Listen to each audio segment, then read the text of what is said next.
आप मुकुट सिंह यादव जी हैं जी गिरी जी। और वार्ड नंबर 10 में रहते हैं। जी। यहाँ से आप जो हैं कई बार वार्ड पार्षदी का जी। प्रतिनिधित्व और साथ में शायद मेरे ख्याल से आपकी माताजी माता जी और मैं दोनों ही 5 बार रहे। 5 बार। अच्छा, 5 बार। माताजी कितनी बार रही हैं? 2 बार माता जी रही हैं। क्या नाम है उनका? सोना भाई। अच्छा, 2 बार। और 3 बार 3 आपने यहाँ बार। का जी। प्रतिनिधित्व किया है वार्ड नंबर 10 से। जी। आपको इसका मतलब ये है कि 25 साल का जी। अच्छा खासा अनुभव है आपको। जी। मैं अब आपके इसी अनुभव के आधार पर मैं एक सवाल करना चाहता हूँ कि वर्तमान में जो स्थिति अपने यहाँ नगर में जी। साफ सफाई को देखते हुए जी। जो देखी जा रही है और इसमें लोगों को काफ़ी ज़्यादा परेशानी हो रही है, जी। तो आपका 25 साल का अनुभव क्या कहता है चीज़ में? क्या कभी इस प्रकार की स्थिति पूर्व में देखी गई है क्या? जो वर्तमान परिषद है, इस परिषद को छोड़कर अन्य किसी परिषद के दौरान क्या कोई ऐसी समस्या देखी गई है? मैं। बहुत अच्छी बात है कि हमारी ये जो हो रही है चर्चा आपसे, सुबह चाय की प्यालियाँ हैं गरम-गरम, जी। इनके साथ हो रही है। हम अपने बात अपना जो है जो चर्चा है उसको जारी रखते हुए आपसे इस मामले में जानना चाहेंगे, इस परिषद के इतर क्या पहले कभी इस प्रकार की स्थिति आई है क्या? देखिए गिरी जी, मैं 94 में पहली बार पार्षद बन चुका था। जब से आज तक कभी कभार किसी कार्यकाल में कर्मचारियों की मांग रही, 1 2 दिन 4 दिन हड़ताल रही, इसके बाद कर्मचारियों की मांगें पूरी की गई अध्यक्ष एवं परिषद ने मिलके।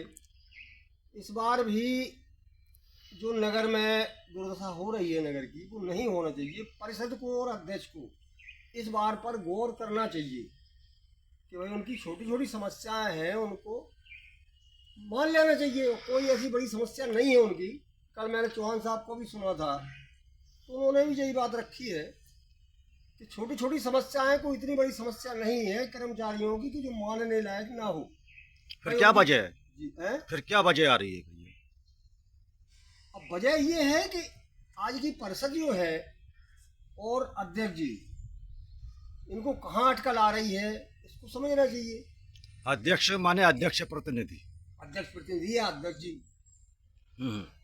अध्यक्ष जी। क्योंकि अध्यक्ष उनकी पत्नी है हाँ, उनकी अध्यक्ष पत्नी है। और वो उनका प्रतिनिधित्व कर रहे हैं हाँ जी। रामजीवन राय जी। हाँ। तो इसमें जो है स्थिति जिस हिसाब से अपन नगर की देख रहे हैं, लोगों को परेशानी है, जी। करीब-करीब जो है 1 महीना होने को आ रहा है। जी। आज 1 तारीख हो चुकी है, 1 अगस्त है जी। और 6 जुलाई से आउटसोर्स के 18 जुलाई से जी। स्थायी सफाई कर्मचारी, जी। इसके अलावा फायर ब्रिगेड शाखा के भी जो हैं कर्मचारी हड़ताल पर जी। बैठे हैं। परिषद क्या ये जो है समाधान नहीं कर पा रही? इसका 2 कारण देखिए। क्या ये है क्या? देखिए क्या यहाँ पे है। चुनाव जी। पीरियड रहा, जी। ये भी एक हो सकती है क्या वजह?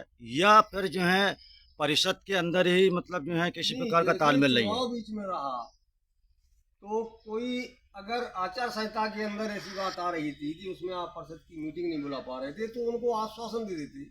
सभी लोग इकट्ठे होकर अध्यक्ष जी और परिषद खड़े होकर उनको आश्वासन दे देते कि आपकी मांगे जो है वो मान लेंगे। और आचार संहिता हटने के बाद 4 5 तारीख के बाद हम जो प्रक्रिया है उसमें परिषद की मीटिंग बुलाने में जो भी ठहराव डालना है वो करके कर देते। जैसे उन्होंने मांग रखी है, हम मिले थे एक दिन, उन्होंने मांग रखी है कि जो आउटसोर्स वाले भुगतान करते हैं उससे 1000 और 1500 रुपये कम भुगतान करते हैं। ठीक है, तो उनकी पहली मांग है और उनको मान लेना चाहिए कि आउटसोर्स का ठेका न देके सीधा उनको लगाएं, जैसे लगाती थी नगर पालिका। जितने कर्मचारी विरोध वो लगाएं और उनका सीधा भुगतान करें। हुँ। फिर अब ये तो बात रही परिषद की कि परिषद शायद इस मामले में इस समस्या को समाधान जिस तेज़ी से कर सकती थी वो नहीं कर पाई, चूक गई है। ये कहीं न कहीं इसकी चूक को ये दर्शाता है। या फिर जो है अध्यक्ष प्रतिनिधि के अड़ियल रवैये को ये दर्शाता है, क्योंकि उनका कहना ये था और हड़ताली कर्मचारियों ने चूँकि अपना हड़ताल से पूर्व आवेदन जो है यहाँ के एसडीएम जो कि साथ में जो है नगर पालिका के प्रभारी भी हैं, उनको दे दिया था, अवगत करा दिया था अपनी मांगों से, और हड़ताल के संबंधित उनको चेतावनी भी दे दी थी। जब उनका समस्या का समाधान नहीं हुआ तो उसके बाद वो हड़ताल पर गए।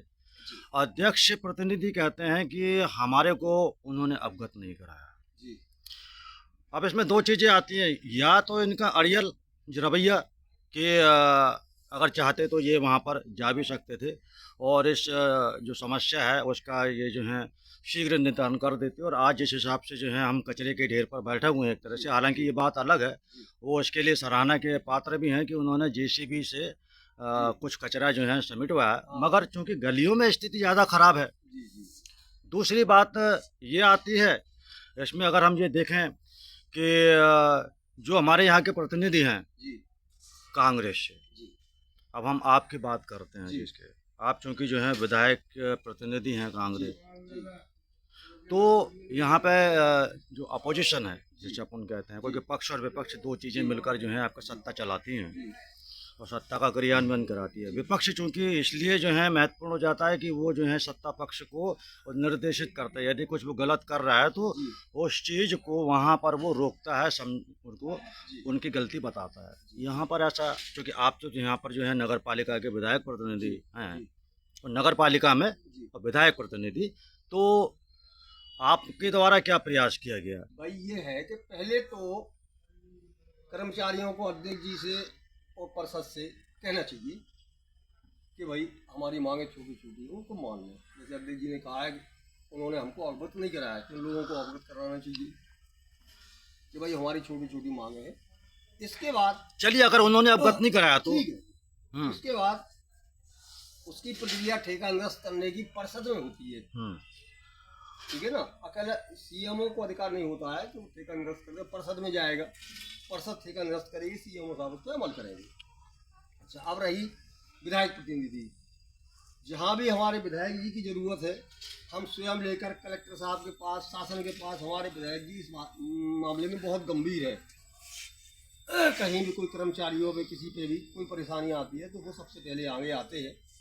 अब क्योंकि परिषद का मामला है, परिषद में भारतीय जनता पार्टी का बहुमत है, तो उनको तत्काल प्रभाव से 3 दिन की मीटिंग बुला के तत्काल उसको उनकी मांगे स्वीकार कर लेना चाहिए।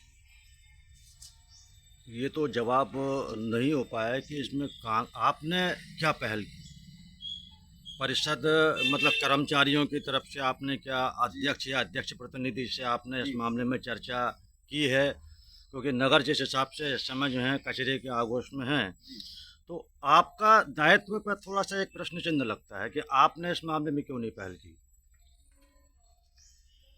अब क्योंकि परिषद भाजपा की है, ये बड़ा गंभीर नहीं, विषय है। भाजपा, आप देखिए, आप संसद में आप देखिए, संसद में तो आपके जो है एनडीए बहुमत है, उसके बावजूद जो है विपक्ष की तरफ से जो अपना कहते हैं एलओपी है, जो प्रतिपक्ष नेता हैं, वो बात अपनी प्रमुखता से रख रहे हैं, मुखर होकर रख रहे हैं। आप यहाँ पर क्या कुछ डिस्टर्बेंस हो रहा है, क्या इसमें संबंध वगैरह कुछ डिस्टर्ब हो सकते थे, ऐसा कुछ? नहीं, ऐसा कुछ नहीं है।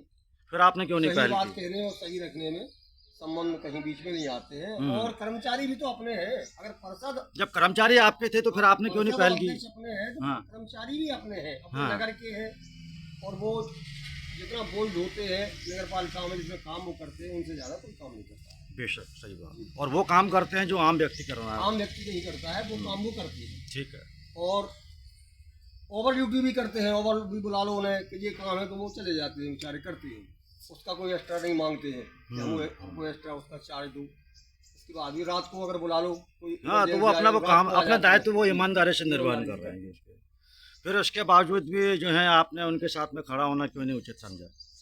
नहीं, हमने खड़ा होना क्यों नहीं समझा, उनको खड़े हो जाएंगे, लेकिन छोटी मोटी समस्या थी, कोई इतनी बड़ी, ये छोटी समस्या आज कितनी बड़ी विकराल समस्या ले चुकी है। जी हाँ, आज कहीं ना कहीं तो ये है कांग्रेस के ऊपर ये सवाल उठता है कि विपक्ष होने के बावजूद भी उसने जो है यहाँ पर किसी प्रकार की पहल नहीं की, ना तो जो है आपके ब्लॉक अध्यक्ष की तरफ से कोई किसी प्रकार का कोई पहल किया गया। जी जी यहाँ तक कि विधायक के द्वारा भी मतलब स्थिति या तो उनको अवगत नहीं कराया गया है यहाँ की स्थिति से, या हो सकता है अभी कि वो हमारे जो है विधायक चुनाव में व्यस्त रहे, जिसके अभी उन्होंने हमारे यहाँ के विधायक जी स्थानीय हम लोगों लोगों की को समस्याओं को नहीं। चुनाव में व्यस्त रहे, किया रहे हम लोग 15 दिन अभी विधायक जी हम ब्लॉक अध्यक्ष जी, तो इसलिए छोटी मोटी समस्या थी, लगता था कि आपके लिए सुलझ छोटी जाएगी। हो सकती है, मगर नगर के लोगों से पूछिए कितनी समस्या गंभीर है। जहाँ हमारे विधायक जी की आवश्यकता समझते हैं तो हम विधायक जी को बुलवा लेंगे। अब आने वाले समय में क्या होगा? कल के बाद आने वाले समय में क्या क्या करेगी कांग्रेस इस मामले में? इस मामले में जो मांगे जी मान लें, अच्छा है। अगर जो नहीं मानते हैं तो कहाँ इनको अटकलें आ रही हैं? हमारे विधायक जी से क्या सहयोग चाहते हैं? ये तो कहाँ विधायक चल रहा जी है, से वहाँ चले सहयोग जाएंगे। ये क्या चाहते हैं, क्योंकि ये तो सत्ता पक्ष है। जी लेकिन एक बार तो जो है विधायक जी को या विधायक प्रतिनिधि के नाते आपको तो एक बार जो है उनसे जो है आपके आमने सामने बैठ के चर्चा करनी चाहिए कि भाई क्या वजह है ऐसी जो है कि नगर के लोगों को परेशान जो है झेलनी पड़ रही है। जी और क्योंकि बारिश का सीजन चल रहा है, बिल्कुल चल रहा है। इतना जगह- कचरा फैला हुआ है, आप जानते हैं कि जगह- जरा सा कचरा होता है मक्खी मच्छर उस पर भनक जाते हैं, जगह जगह कचरा है ना। फैला हुआ यहाँ है, तो पूरे जगह जगह शहर में गंदगी जगह भरी क्या हुई है। हर कदम पे आपको कचरा बिल्कुल, मिलेगा, बिल्कुल सही तो बात। निश्चित है कि लोगों के स्वास्थ्य पर भी इसका प्रतिकूल असर हाँ, पड़ेगा। बिल्कुल असर पड़ेगा। अब मैं विधायक जी से बात करूंगा, कल के बाद विधायक जी फ्री हो जाएंगे 3 तारीख के बाद, तो विधायक जी को हम बुलवा लेंगे और जहाँ इनको जो जरूरत पड़ती है विधायक जी हमारे इस मामले में बहुत गंभीर है, सबसे पहले आगे खड़े हो जाएंगे कि आप क्या चाहते हो हमसे, क्या सहयोग परिषद चाहती है, क्या सहयोग कर्मचारी चाहते हैं, उसके लिए हमारे विधायक जी और हम सभी लोग तत्पर रहेंगे। बहुत बहुत धन्यवाद आपको बात कर रहे हैं।